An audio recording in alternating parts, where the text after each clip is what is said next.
gracias por estar aquí, gracias por venir. Hace un día precioso en Málaga. No sé qué estáis haciendo aquí actualmente. En lugar de disfrutar la maravilla de ciudad que tenéis. Es mi primera vez aquí en Málaga. Yo soy de Barcelona y la verdad es que lo poco que he visto de momento de vuestra ciudad me encanta. O sea y el ambiente que tenéis en la comunidad y tal me está encantando. O sea que gracias por estar aquí, gracias a Open Source Code por darme la oportunidad de estar aquí. Y nada, vamos al lío. Muchos de vosotros seguro os preguntaréis por qué esto de esta sesión, es decir, qué tiene que ver, o sea, cuál es la motivación que hay detrás de esta charla, ¿sí? Me gustaría preguntaros, ¿cuáles de vosotros sabéis o utilizáis TDD? Es decir, ¿cuáles estáis activamente trabajando con TDD y sois activamente 3, 4 personas? ¿Ok? ¿4 de 30, 20? Ok. Bueno, es una proporción más o menos habitual. Entonces, lo que sucede muchas veces es que la idea de TDD y cómo muchos de nosotros lo entendemos es una cuestión, cómo lo aplicamos es otra cuestión y la realidad de nuestro día a día en nuestros proyectos y en nuestras empresas es otra cosa diferente. Entonces, la idea y el foco un poco de esta charla era un poco explicar cómo he vivido yo y cómo entiendo que se puede utilizar y trabajar con TDD. La otra es ver un poco que os pueda, digamos, apuntar un punto de perspectiva de por qué hay unos beneficios de escribir los tests primero y de diseñar tu software guiado por los tests versus construirlo cuando tienes tu código de producción funcionando. Y luego la otra es también un poco ver si puedo compartiros algunos tips, truquillos que yo suelo utilizar. He borrado la parte de live coding porque entonces necesito un poco más de tiempo para hacerlo en modo live. La verdad es que queda una cosa muy chula, pero como me requiere un poco más de tiempo y aquí hay un poco a tiempo, no me va a dar tiempo, pero intentaré hacerlo de manera que sea lo más amigable posible. Así que la idea un poco es, intento agrupar toda esta información, ¿vale? Hacerla un poco menos amigable.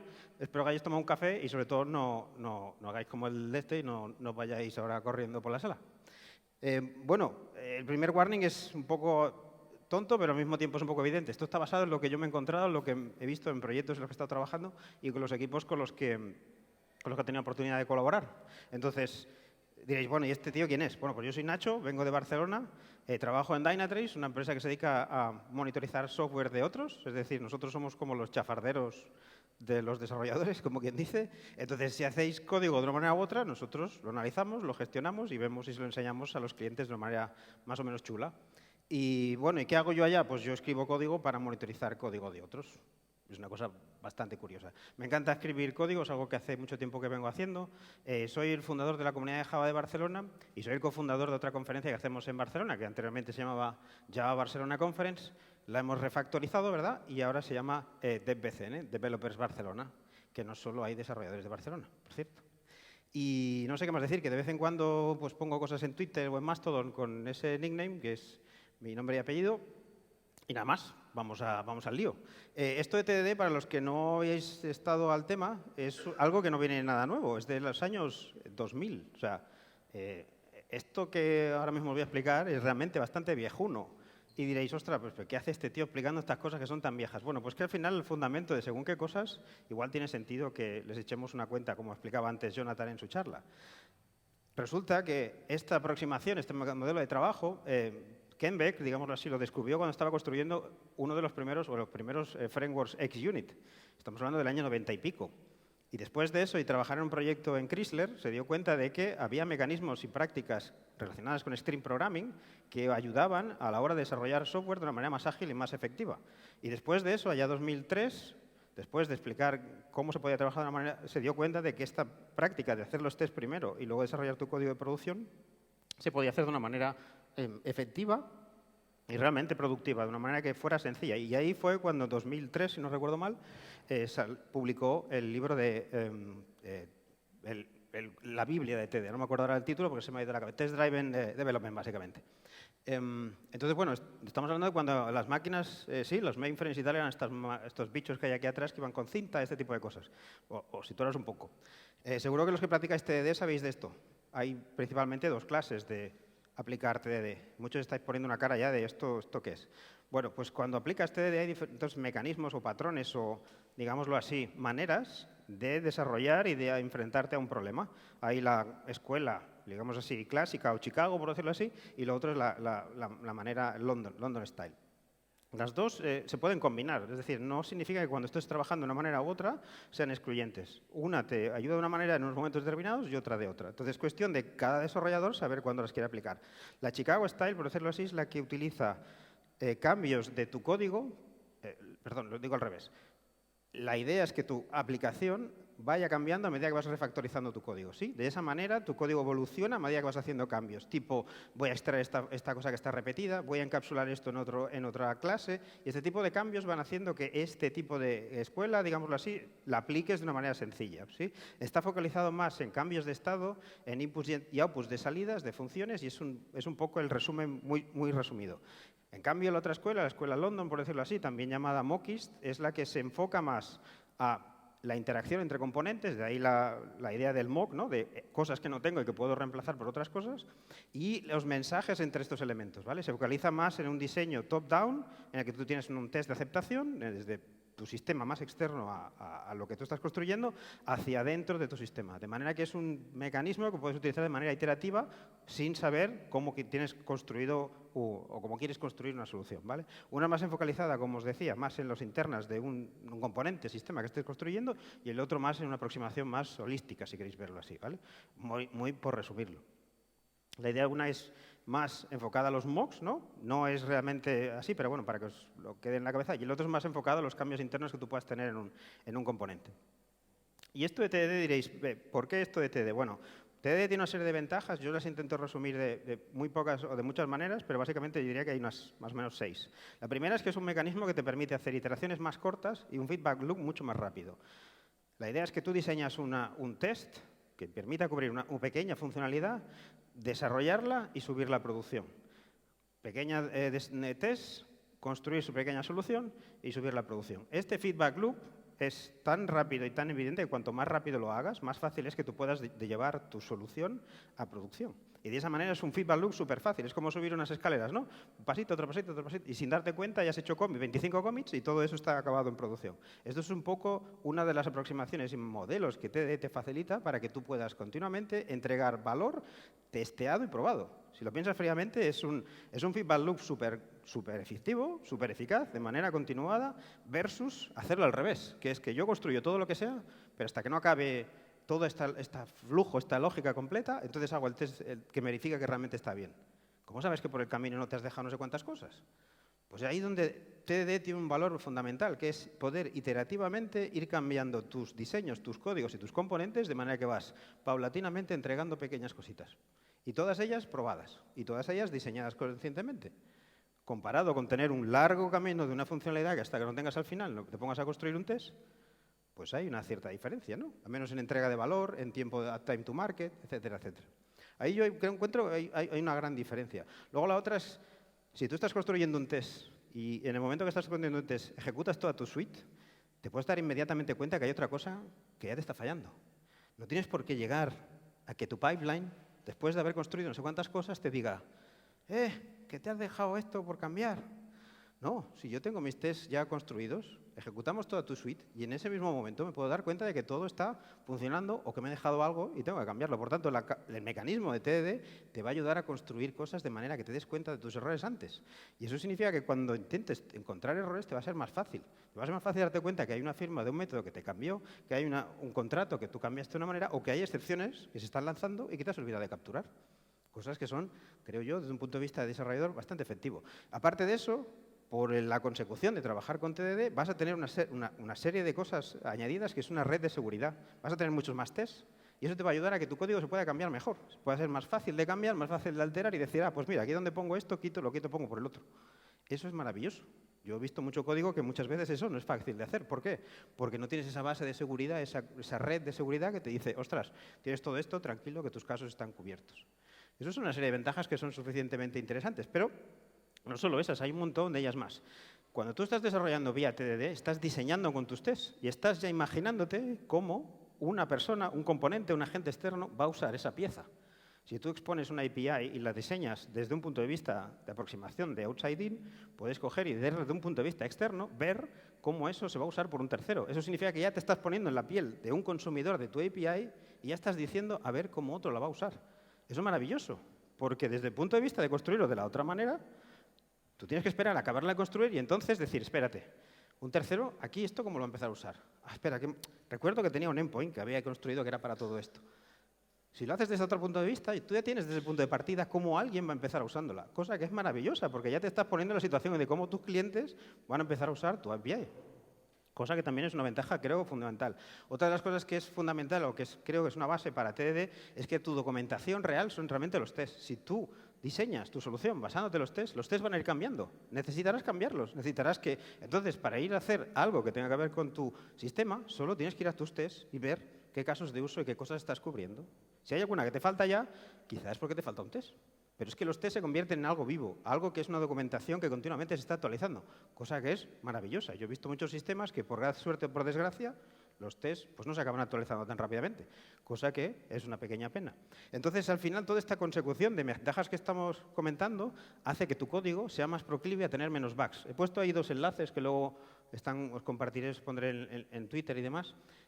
Al final hay una serie de artículos que acaban diciendo, no son mayoría, pero hay 2 o 3 importantes. Uno es un caso de uso de IBM y otro es una recopilación de artículos en varias instituciones públicas y privadas, que está del I3 Cubo este.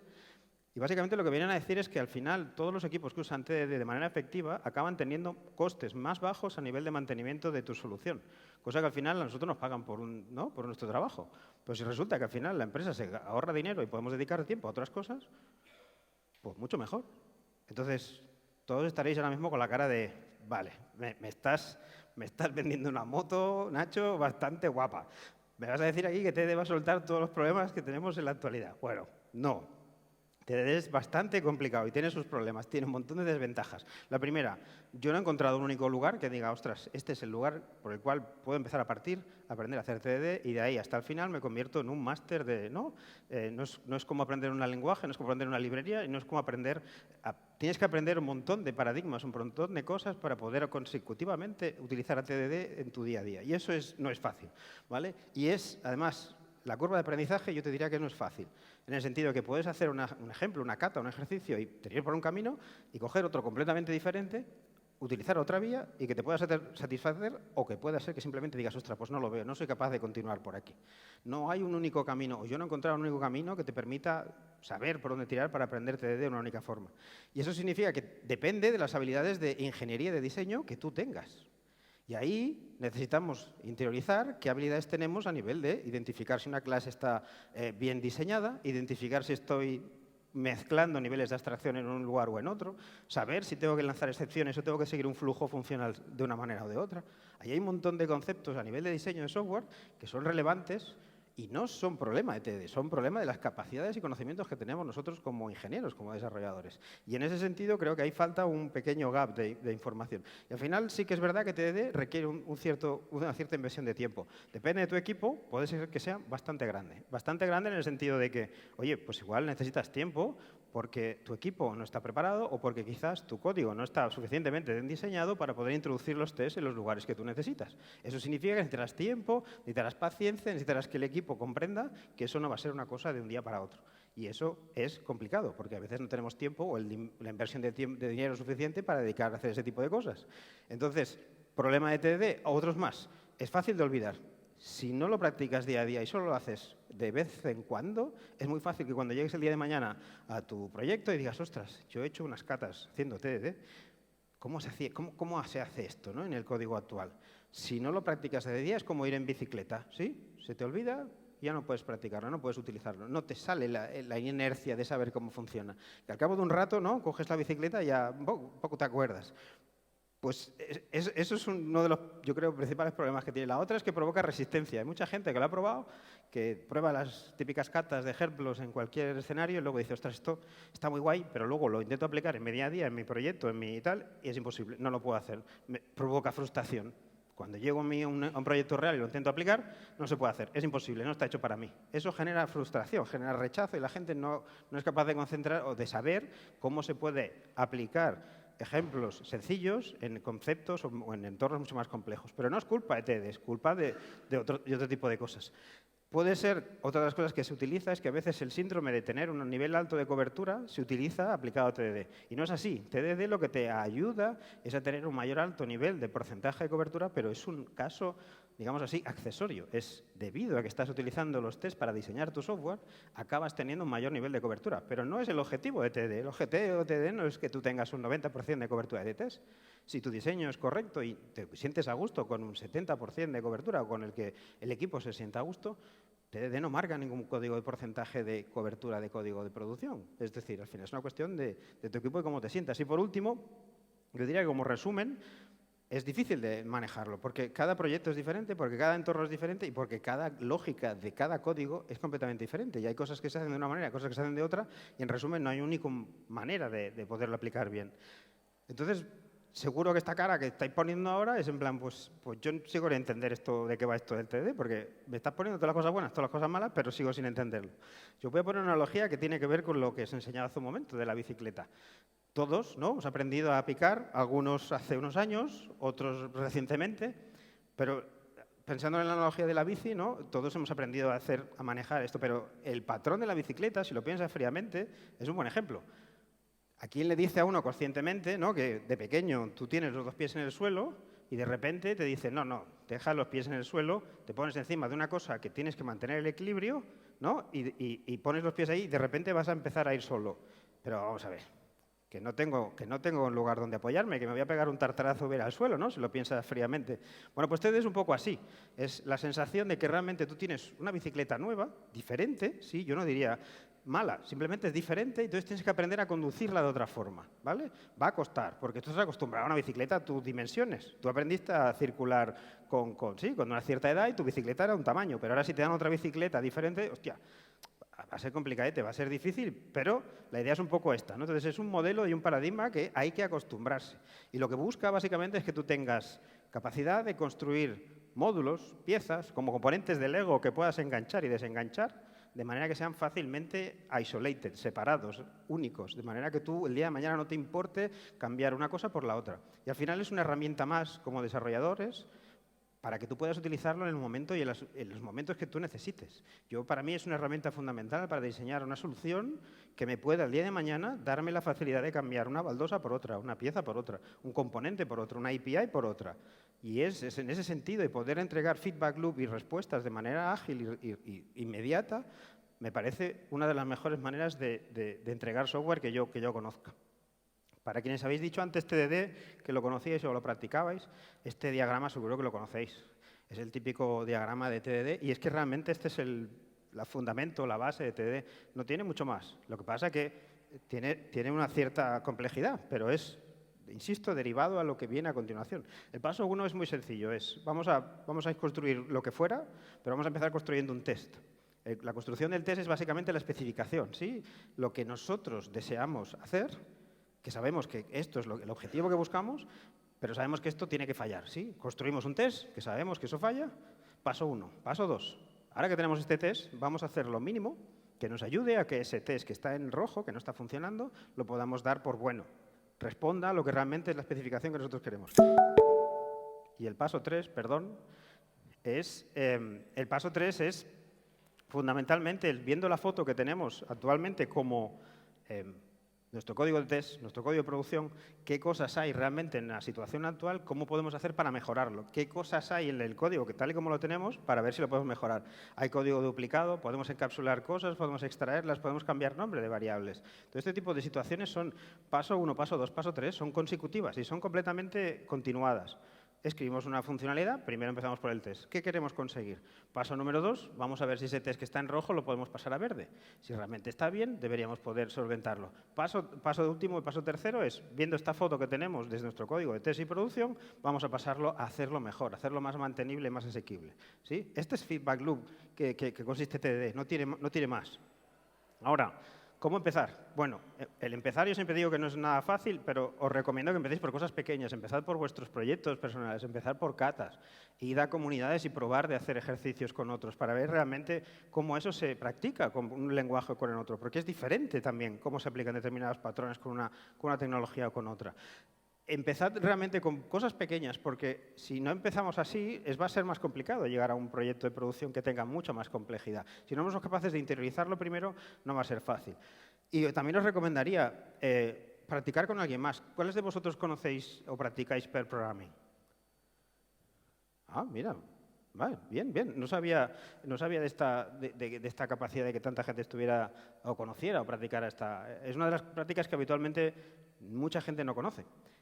Aún así, yo os recomendaría que además de eso, leyerais y buscarais contenido en Internet, porque al final siempre se aprende un montón de cosas. Tenía aquí una slide para explicar qué es pair programming, pero para la mayoría que lo conocéis no me voy a enrollar. Es una práctica en la cual al menos 2 personas están trabajando ¿sí? en un mismo problema. Entonces tenemos 2 roles, el conductor, el driver ¿sí? y el navegador. Entonces esos 2 roles básicamente uno se enfoca en la solución, en el desarrollo de lo que estamos haciendo ahora mismo buscando y la otra persona se busca hacia dónde vamos a ir. Si estamos cubriendo el diseño que estamos buscando, si estamos cumpliendo en los diferentes niveles de abstracción que estamos buscando. Y de esa forma estos 2 roles básicamente ayudan a que tu revisión de código realmente se produzca de manera continua. De esta forma, tu código va cambiando a medida que vas desarrollando y se va revisando por otra persona a la vez. La idea es que habitualmente estos roles cambien, de manera que quien está construyendo código o quien está revisando test o a la inversa pueda autocambiarse, pueda cambiarse cada X tiempo, de forma que así quien esté construyendo lo que sea, luego pueda cambiar y ver ese feedback que realmente sea inmediato. ¿Sí? Puedes ver cómo una aproximación que un compañero o compañera ha hecho lo puedas aplicar inmediatamente o en la siguiente iteración, cosa que realmente es súper interesante. Y además esto ayuda a que el diseño que realmente surja es colaborativo realmente. No tienes que esperar a hacer una pull request pasado no sé cuánto tiempo en la que no puedes haber llegado demasiado tarde. Este feedback loop es continuado. Vamos a construir algo, lo hacemos, commit, cambiamos y ese feedback loop es completamente rápido y ágil. Contenido online tenéis un montón. Yo suelo recomendar 3 o 4 libros. Soy un poco viejuno en ese sentido. Growing Object-Oriented Software, Guided by Test, digamos, siempre lo suelo recomendar porque es el ejemplo, digámoslo así, de un proyecto real que va evolucionando guiado por los tests y es bastante sencillo en el sentido de que es algo que pueda ser real. Está basado en tecnologías quizá un poco antiguas, pero el modelo de cómo se aproxima un cambio o cambios en un código que puede estar funcionando está bastante bien. La Biblia, digamos, de Ken Beck, Test Driven Development, es un ejemplo quizá un poco idealista, pero también sirve para entender un poco la mecánica. Y el tercer libro que también suelo recomendar es el Test Driven Development, la Practical Guide, que es un ejemplo más enfocado a UI, etcétera, pero que sigue siendo completamente válido. Hay otros contenidos online que pueden ser, por ejemplo, los canales de YouTube de Dave Farley, de James Shore y Jason Gorman, que tienen varias series que podéis seguir para ver código en producción o código que se está trabajando en Java y ver cómo lo va evolucionando con nuevos códigos, nuevos tests, nuevos ejemplos o nuevos casos y features. Bastante sencillos de seguir y creo que bastante útiles. A nivel de recomendación, a mí me gustaría pasar un poco a la parte técnica, ¿no? Decir, hostia, pues esto ¿cómo lo aterrizo? Bueno, os pongo un poco en ejemplos y cosas que yo me he encontrado en mi vida real de cosas que yo suelo utilizar. La primera es escribid y comprobad que el test que vais a hacer realmente falla. Diréis, vaya tontería de sugerencia, ¿no? Lo primero que hace en una recomendación es esta. Bueno, pues lo que sucede con TED es que muchas veces por la dinámica construyes test, pasas a verde, refactor, construyes test, pasas a verde, refactor. Muchas veces te olvidas de la etapa de ¿este test realmente está en verde, está en rojo o cómo está? Si resulta que este test no está funcionando o ya está verde, posiblemente es que no lo necesites. Esa funcionalidad ya está desarrollada. Entonces, ahórratelo. Es una tontería, pero ayuda a enfocarte en aquello que realmente necesitas, que es, si tengo que construir algo nuevo y ese test resulta que ya está funcionando, esa funcionalidad ya la tienes disponible. Ya está bien. No la introduzcas. Quizás necesitas otro test, pero ese concretamente no. Otra cosa que es muy habitual y que todo el mundo recomienda es, por favor, solo una assertion por test. Jonathan lo comentaba en la sesión de antes. Aunque es complicado, sí que os lo recomiendo, porque al final, cuando tú tengas un fallo, es muy fácil buscar algo. Si solo tienes una, oye, sé que el problema es que yo esperaba un resultado y realmente no es lo que yo he obtenido. El buscar el porqué ya es otra cosa, pero al final sabes que eso te ayuda a encontrar cuál es el principal motivo. Y la última es escribir la assertion primero. Y esta parte os la veréis ahora en una serie de consecuciones de slides, pero es la parte más complicada. La mayoría de gente no aproxima el desarrollo de esta forma. Yo os explicaré ahora cómo hacerlo. Más recomendaciones a nivel técnico. Muchos de vosotros, espero, o confío, no lo sé, que tengáis vuestra propia nomenclatura a nivel de test y demás. Yo suelo usar una que es forzar o ayudar a que mis compañeros, compañeras, utilicen el should como sufijo de las clases de test. Y diréis, ¿para qué sirve esto? Bueno, pues sirve para que el día de mañana quien vaya a leer este código de test entienda que lo primero objetivo fundamental es que me explique qué tiene que hacer cada uno de los tests. Ese should está ayudando a que cuando venga alguien me explique realmente comportamiento. Yo lo que quiero es que al final cada test, no sé si se ven los nombres de los tests por ahí atrás, Pero el objetivo de estos naming es que al final yo tenga la posibilidad de explicar por comportamiento qué está pasando internamente. No el detalle técnico de si yo le paso un null, si el no, no, no. No quiero ver que aquí se está lanzando una excepción u otra. Yo lo que yo quiero es explicar a nivel conceptual, a nivel funcional, qué es lo que está pasando ahí. No quiero los detalles técnicos. Y de esa forma lo que conseguimos es que desde un punto de vista desde fuera, solo con ejecutar los tests, da igual en este caso si entiendo lo que es session replay, resource beacon parser o lo que hace o deja de hacer. Pero si yo colapso, ¿no? Si yo hago un collapse de los tests y encuentro un summary de qué funcionalidades está cubriendo y qué cosas no, claramente yo sé que esto está dando cobertura a casos en los que sé que tiene que fallar y sé que tiene que funcionar bien. El resto de casos son detalles de implementación que si hace falta los voy a buscar, pero lo que yo espero es que desde un punto de vista global yo no necesito mucha más documentación para saber qué hace esta clase. Me miro sus funciones desde el punto de vista de qué está explicándome cada uno de los tests y ya tengo claro qué es lo que está pasando. Y esto yo creo que tiene un valor fundamental a la hora de explicar, porque yo he encontrado clases de test pues con la creatividad que todo el mundo seguro que habéis visto, ¿no? De, oye, pues esta voy a probar null, en este voy a probar cero, en este un if y en este le voy a probar un else. Mañana le voy a poner un throw. Por favor, utilizad un naming, aunque no sea este, el que sea, pero utilizad uno consistente para que cuando vuestro yo de mañana pase por allí, vea y entienda qué tipo de casos estás cubriendo. Otra cosa que os decía antes, esto tiene que ver con las assertions, ¿sí? Seguro que esto os va a romper la cabeza, al menos me lo rompió a mí cuando yo empecé a hacerlo, porque realmente es un antipatrón bastante curioso. No sé si se ve desde atrás, lo siento, pero es que sí, ok.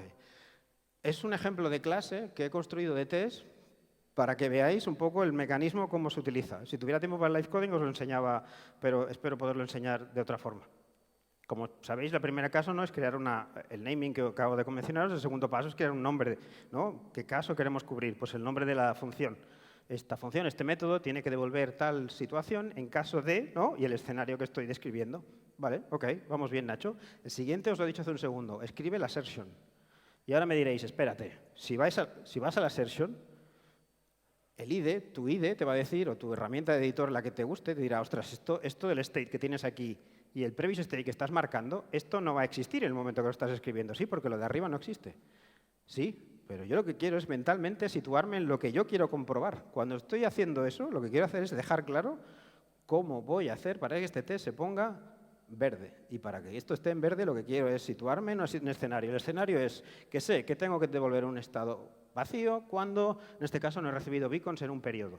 Entonces, por tanto, lo que tengo que comparar es comparar un estado. ¿El estado de dónde va a venir? Bueno, pues ese es el siguiente. ¿De dónde viene? De la ejecución de lo que realmente yo quiero construir, que es el código de producción que yo quiero desarrollar. Pero eso no lo tengo. ¿Vale? Lo que va a decirme mi IDE es, mira, ese calculator ni por asomo, Nacho. Eso está en rojo porque no existe, ni lo has creado ni lo has inicializado. ¿Vale? Pero yo sé que ese state es el que quiero devolver y el que quiero verificar allá abajo. Vamos bien. ¿Y el siguiente paso cuál es? El siguiente paso es, ahora ya tengo lo que quiero ejecutar, ya sé lo que quiero verificar, el siguiente paso es montar el escenario. Es decir, yo voy a usar un calculador que necesita de otras piezas para obtener determinada información, o necesita un repositorio, necesita no sé qué. Eso es el setup. Eso es todo lo que envuelve a mi escenario de test, todo eso lo construyo después de tener claro cómo son las piezas que quiero conectar. ¿Sí? Eso me ayuda a mí a entender que el orden de ejecución, digámoslo así, de diseño es desde abajo hacia arriba. Yo sé lo que tengo que verificar y a medida que voy poniendo piezas, voy construyendo todo el escenario que vaya alrededor. Es un poco al revés de lo que la mayoría de la gente practica, pero la idea es que de esta forma tú delegas la construcción y la inicialización en el momento que vas necesitando las cosas. Yo no sabía que al principio necesitaba un repositorio de una manera determinada y tal, pero sé que cuando estoy diseñando mi test, en algún momento alguien me tiene que facilitar determinada información. Y eso lo diseño a medida que voy construyendo el test. Es un poco un cambio de chip que os decía. Entonces, lo que os quiero enseñar ahora, como os decía antes, me hubiera gustado enseñaroslo en live coding, pero me lleva un poco más de tiempo. Y os voy a enseñar un ejemplo de cómo en la vida real o en un escenario más similar a un proyecto se podría practicar hacer TDD con un proyecto similar a algo. Muchos de vosotros entiendo que trabajáis con Java, ¿sí? El ejemplo está en Java. Entonces, bueno, imaginaros que aterrizamos en una empresa, ¿sí? Un escenario un poco curioso, que se dedica a un negocio de la venta y, ¿no? de films en Internet. Un negocio que algunos seguro que conocéis. Y básicamente lo que nos piden ahora es que les introducemos una funcionalidad que te devuelva o que responda con la lista de films recomendados, ¿sí?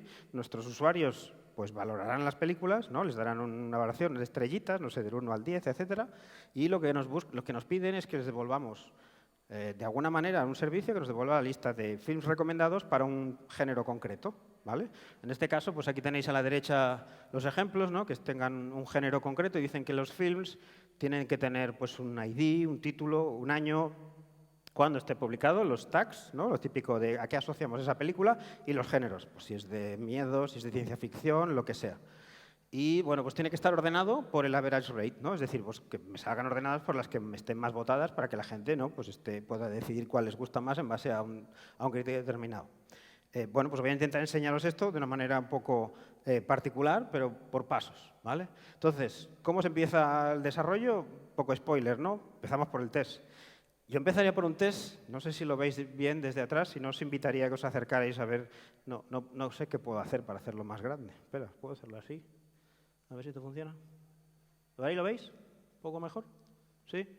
Bueno, la idea es que no voy a poder hacer eso slide por slide, pero bueno. Pues como os decía, la idea es un poco empezar por el test, ¿no? Y aquí tengo el naming que os decía antes, sí, y el primer test. Pues yo lo que quiero es que me devuelva la lista de films, no sé qué, ordenados por average rate, que es tal y como nos están pidiendo a nosotros. Y como os decía, yo empiezo por el láser primero. ¿Qué quiero verificar? Pues quiero verificar que el service que voy a construir va a hacer algo. Pero como veis, me lo está diciendo ya en rojo. Esto no existe, tío. Vale. Voy otra vez. A ver. Ahí va. Estoy construyendo el test, ¿sí? Lo que estaba antes en rojo, que es el service que no existía, me lo he creado aquí. ¿Sí? Porque tengo que primero construir el test. Si no lo construyo, siquiera voy a poder hacer nada. Lo construyo aquí. Y el siguiente paso es, vale, yo sé que tengo que construir un método que me tiene que devolver, tengo que pasarle un género, ¿sí? Y pasándole ese género me va a tener que devolver algo. Aquí a la derecha ya mi IDE me ha ayudado, ¿sí? Y me ha construido, nada, una clase vacía. No es de gran ayuda, pero oye, yo soy muy perezoso. A mí no me gusta escribir cosas que me lo hace el IDE por mí. ¿Y el siguiente paso cuál es? Pues el siguiente paso es poner el firma del método. Para los que no lo veis, casi que me voy a quedar aquí. Este es el método, ¿sí? Yo sé que tenemos que, un género, el que sea, tenemos que llamarlo de una forma determinada y aquí me va a volver una lista de films, ¿vale? Ya digo, yo soy muy perezoso y esto me lo genera el IDE también. Y diréis, ¿para qué haces esto? Pues lo hago porque yo, cuando introduzco un método en mi código de producción, si no está aprobado, lo que espero es que falle. Y esto es lo que estoy haciendo explícitamente. Cuando he construido este método, mi IDE me autoescribe esto para que no me olvide. Ostras, Nacho, que has pasado por un código que realmente no está implementado. Pues igual esto no lo podemos subir a producción. ¿Sí? No hemos hecho nada raro, ¿sí? Hemos hecho paso 1, paso 2. El siguiente paso es introducir este método. El IDE ya os he dicho que me lo ha construido. Vamos al paso siguiente. El paso siguiente sería, bueno, ¿qué queremos probar? Pues tenemos que probar, realmente estamos construyendo la assertion, ¿eh? No hemos acabado. Aquí me falta la lista de films, que es lo que yo quiero esperar. La lista de films, ¿dónde la voy a sacar? Bueno, pues ahora podemos empezar a pensar, ¿cómo voy a hacer yo esto? Bueno, pues podemos coger una lista de films random, ¿sí? Y saber que esos van a ser los films que yo quiero probar y que le voy a devolver para quien quiera hacer las pruebas. No sé, imaginaros que tengo que integrarme con otra API o con un consumidor de terceros, una web, una aplicación móvil, ¿no? Que vaya a consumir esa información y voy a usar esa lista de films. Bueno, pues vamos a ello. Aquí me construyo mis dos films. He empezado con uno. Aquí tengo uno. El primero que veis aquí, no sé si se ve muy bien, Matrix, del año 99. Pues tiene aquí una serie de tags, realidad artificial, computadores, tecnología, hacker, post-apocalipsis. Y aquí tenemos los géneros, science fiction, thriller, action, ¿vale? No es más que lo que nos están pidiendo. Yo estoy diseñando lo que me están pidiendo. Ok, ¿y esto cómo va a traducirse? Va a traducirse, en principio, en una clase. En este caso es una clase, pero podría ser precisamente en un récord. Lo que pasa es que cuando hice esas capturas no estaba todavía disponible, creo. Y básicamente van a ser mapes, o sea, el concepto de lo que realmente nos han dicho en nuestra clase o nuestros jefes, ¿no? Lo que busca es que tengamos un film que tenga año, que tenga las tags, que tenga los géneros, y aquí los diseño. Esta es mi clase de film, que va a tener todas esas cosas. No estoy haciendo nada raro, ¿sí? Estoy construyendo todavía el test. No he acabado. Aquí más o menos ya tengo un poco más y como podéis ver, esto es un récord de toda la vida de Java, ¿sí? De que al final asigno elementos a lo que realmente yo voy a reconocer como valores que voy a devolver a nuestros clientes y que realmente machea, ¿no? A lo que nos han pedido. ¿Vale? Entonces, ¿qué me falta aquí? Pues el siguiente paso es, bueno, si hago una lista, mejor que volvamos más de un elemento, ¿no? Antes teníamos Matrix y aquí me he venido muy arriba y he puesto Star Wars, el episodio 4. ¿Vale? Si no has visto las dos películas, pues yo os las recomiendo. Pero básicamente lo que estoy haciendo aquí es construir, ¿sí?, otra constante que básicamente tiene otras propiedades, pero que me va a servir para utilizarlo y diseñar mi solución. Bueno, pues del año 77, ha llovido un poco, pero es una buena película igual. Habla del espacio, es una guerra galáctica, droides, rebelión, y tiene el tag, estos tags que os digo, y además es del género de ciencia ficción. O sea que en principio sería uno de los datos correctos que estamos haciendo, ¿vale? Ahora, como veis, ya tengo algo, ¿sí? Pero si ejecuto el test, esto está fallando, ¿sí? El test, ahora, digámoslo así, ahora el test estaría preparado para compilar, ejecutar, lo ejecuto, y el resultado, ¿cuál es? Falla. Y me diréis, claro, ostras, Nacho, has hecho trampa, estás lanzando una excepción, que esta excepción es el código de producción que tienes aquí arriba. Tío, claro, y es lo que quiero. Porque yo lo que quiero primero es construir un test en rojo, ¿verdad? ¿Recordáis el ciclo? Construir un test en rojo. Luego lo que quiero es hacer lo mínimo posible, soy muy perezoso, pasarlo a verde, dar la solución a la funcionalidad que quiero y luego refactorizarlo, ¿sí? Los 3 pasos de TDD. Ahora tenemos un test en rojo. No tenemos la implementación en producción y tenemos que pasarlo a verde. Una solución que a mí me parecería perfectamente válida es, en este código de producción aquí, hardcodear la lista que yo sé que tengo que devolver, comitearla y enviarla a producción. Porque ya es un valor real y un tercero puede empezar a consumirlo y puede empezar a ver, pues esta es la lista de films que voy a devolver. Y ya está disponible en un entorno. Y ya la puedo consumir. Ya podía empezar a utilizar un endpoint real, ¿sí?, del servicio que fuera, para que realmente eso lo pudiéramos utilizar en otros servicios, en otros lugares. Pero vamos a ir por partes. Imaginemos que esto no lo hacemos porque lo que sea, ¿no? Yo os recomiendo que esto lo sigáis a rajatabla. Commit, push, commit, cambio, tal, hardcodeada la lista. ¿Por qué no se puede llevar a producción? ¿Está entregando valor? ¿Sí? ¿Alguien lo va a usar? No. Entonces, ¿cuál es el riesgo? Ninguno. Commit y a producción, por favor. Y si no, existen los feature flags. No pasa nada, no lo publicamos. Bajo un feature flag y no ha pasado nada. Anyway, imaginemos que no, que esto no lo queremos hacer en este step, ¿vale? ¿Cuál sería el siguiente paso? Bueno, el siguiente paso tendría que ser ¿cómo hacemos esto? ¿Cómo llegamos entonces a un diseño, a un desarrollo de algo que realmente nos sirva? ¿Cómo sería un caso de producción real? Bueno, caso de producción real igual tendremos que pensar. Bueno, los films tienen que estar almacenados en algún lado. Pues estarán en una base de datos, en ficheros. No sé, algún sitio tendremos que buscarlo, ¿no? Entonces picamos a nuestros managers nos responden que están tramitando el tema y que al final han encontrado una base de datos que vamos a consumir nosotros. Vale, pues ya sabemos que hay un motor de persistencia que va a almacenar los films y tendremos guardados ahí los RAIDs. Vale, pues para acceder a esa información podemos plantearnos qué diseño queremos hacer, ¿no? Estamos justo desarrollando la solución de producción, ¿vale? Yo normalmente lo que intento es que cada cosa tenga su responsabilidad y en este caso, pues si vamos a hacer una base de datos, pues igual lo que tiene sentido sería tener una pieza, ¿no?, que realmente fuera capaz de comunicarse con la base de datos y recogiera la información como yo la quiero. Fijaros que estoy diseñando la solución guiado por test y ahora mismo estoy planteándome cómo solucionarla. Pasar ese test que tenemos ya con la lista de films hardcodeado hacia un diseño más orientado a producción. Vale, pues ¿cómo lo hacemos? Pues como os decía, introduzcamos una pieza, ¿verdad?, que nos permita trabajar con ella. Y la tengo aquí en rojo porque no la tengo utilizada y no la tengo construida, que es un repositorio. Le he llamado repositorio de films, muy original yo, ¿no?, porque al final vamos a buscar films.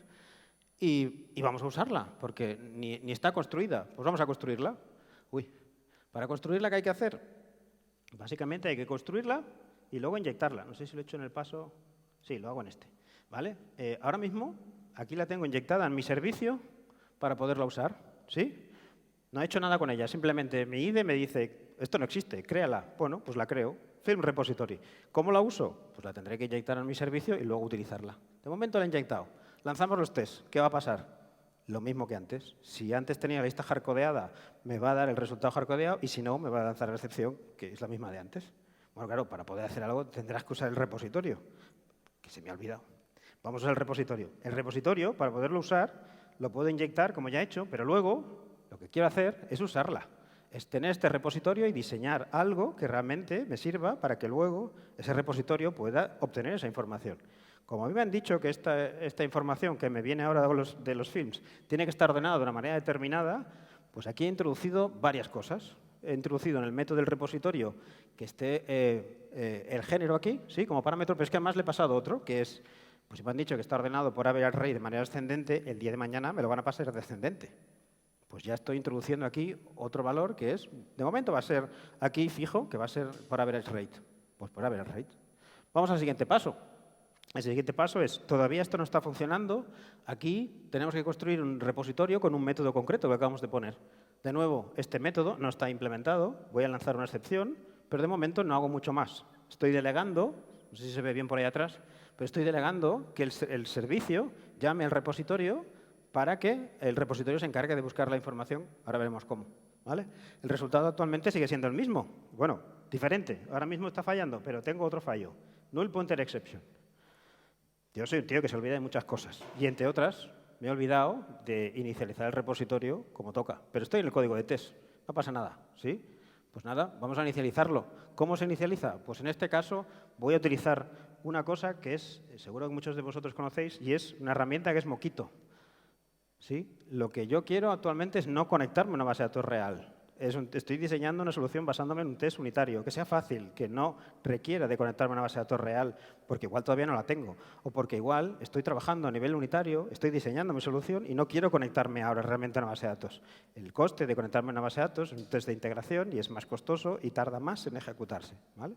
Entonces, actualmente lo que estoy haciendo es coger y representar cómo va a funcionar este repositorio que teníamos por aquí de una forma que Mockito me permita diseñar esa solución. ¿Sí? Me permita decir cómo va a interactuar ese repositorio y cómo va a cambiar. Pues vamos a hacerlo.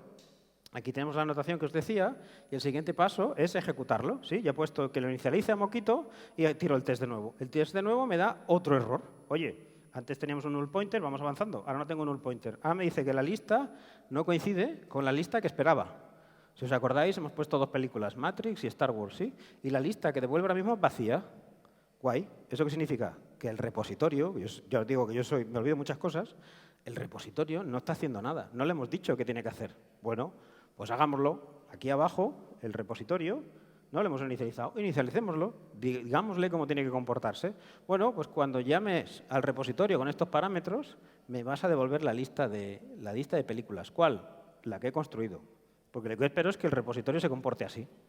Bueno, y si ejecuto ahora los tests, ¿qué creéis que va a pasar? Verde. Porque he construido dos piezas, una conectada con la otra, y cuando la otra esté bien diseñada o bien solventando lo que yo espero, me devolverá un resultado que es el correcto, que es que me va a devolverme la lista que yo quiero.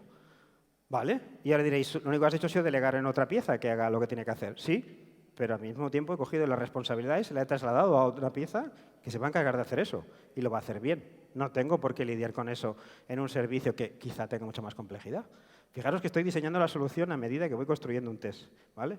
¿Y ahora cómo avanzaría? Pues la idea sería que ya tengo este repositorio preparado para empezar a construir su solución. ¿Y cuál es la solución ahora del repositorio? Construir un test. Pero en este caso va a ser un test de integración. ¿Por qué?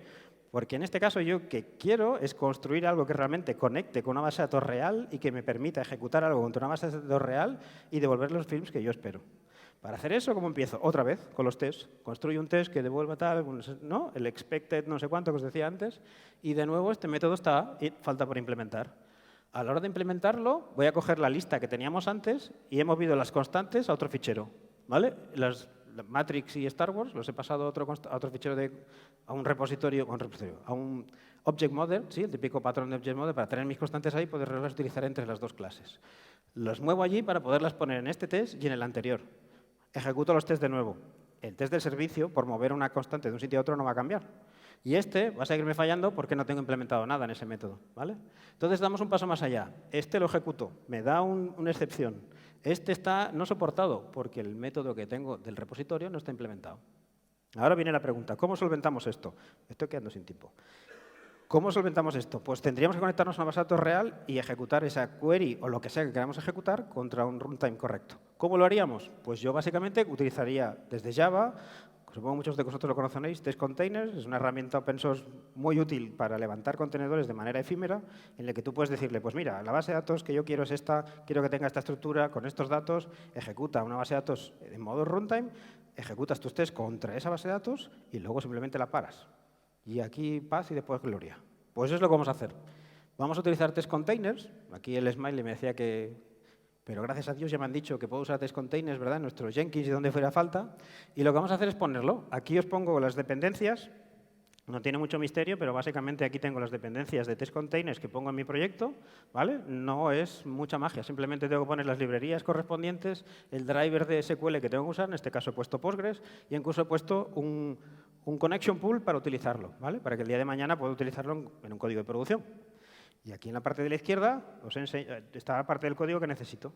No me voy a enrollar, pero como veis es muy fácil. Solo tengo que decirle qué motor o runtime de base de datos quiero usar. En este caso un contenedor de Postgres, ¿sí?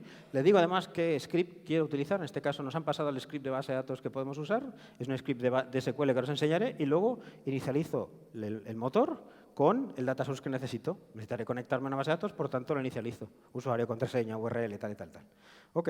Y entonces, ahora el punto es, ¿cómo tenemos que continuar? Pues básicamente tendríamos que continuar en los siguientes steps, como os decía, es inicializándolo poniendo estas variables, estos valores, y el siguiente punto, el data source, ¿vale? El punto siguiente ya es el script de base de datos. Desde nuestros compañeros de IT nos han pasado el script de base de datos. Me lo invento. Pero imaginaros que nuestra base de datos tiene, por un lado, la tabla de usuarios, por otro lado, la tabla de películas y, por otro lado, la tabla de ratings, donde vamos a guardar los ratings de cada película. Y aquí abajo pues tenemos unos inserts de ejemplo de películas, usuarios y evaluaciones. Pues mira, aquí hay John, Mike y Luke, aquí tenemos las películas, aquí está Matrix, aquí Star Wars, y aquí hemos puesto App, y les hemos puesto los ratings aquí abajo. Pues está Matrix, que tiene por aquí un 8, un 9 y un 8, tenemos aquí quien es Star Wars, que tiene un 7, y aquí tenemos App, que tiene un 9, pero App no tiene Science Fiction. Así que ya introduzco datos que sé que no tengo que devolver para la query que quiero ejecutar. ¿Vale? Entonces, ¿cómo hacemos esto? Pues seguro que muchos de vosotros habéis trabajado con SQL, pero en Java es tan sencillo como lanzar una query. Yo tengo que implementar un método que me devuelva una query, ejecute una query, que haga un join entre las tablas que sea y que me diga, espera, es que tú tienes un género y tienes un orden y lo que tienes que hacer es ejecutar una query contra una base de datos, que la acabamos de ver, en la que básicamente aquí abajo lo que me encargo es de ejecutar esa query y de mapear el resultado de la query con un objeto film, que es el que me han dicho que tenía que tener. Entonces, el modelo de base de datos y lo que yo devuelvo y la ejecución de lo que yo estoy haciendo, básicamente es ejecutar una query contra el motor de base de datos y me devuelve la información como yo espero, con el orden que yo quiero. Ni más ni menos. Entonces, esto, si lo ejecuto ya, no me funciona. Y no me funciona porque aquí el resultado, lo he puesto un poco más difícil todavía, resulta que me dice que los objetos no son iguales. Cuando hice esta ejecución, resultó que no había actualizado records y entonces los valores de los métodos que Java te obliga a hacer, como equals, hashcode, etcétera, no estaban implementados.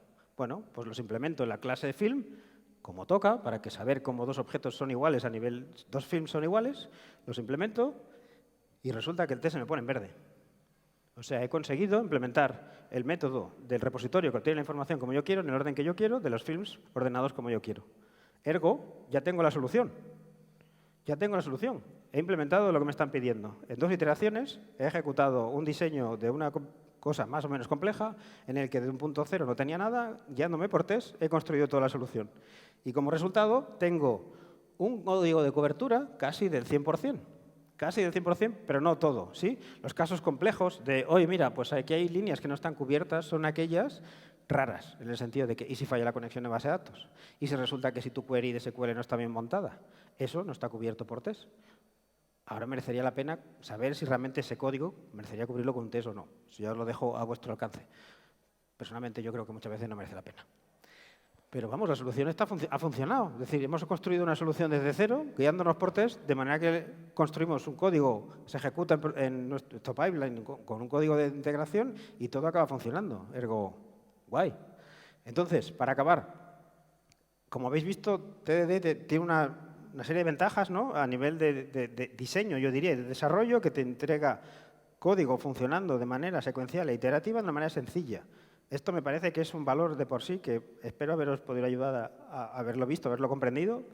Por otro lado, también os he compartido, es bastante difícil de manejarlo en el día a día. No significa que en todos los lugares se pueda integrar y se pueda practicar y en todos los equipos.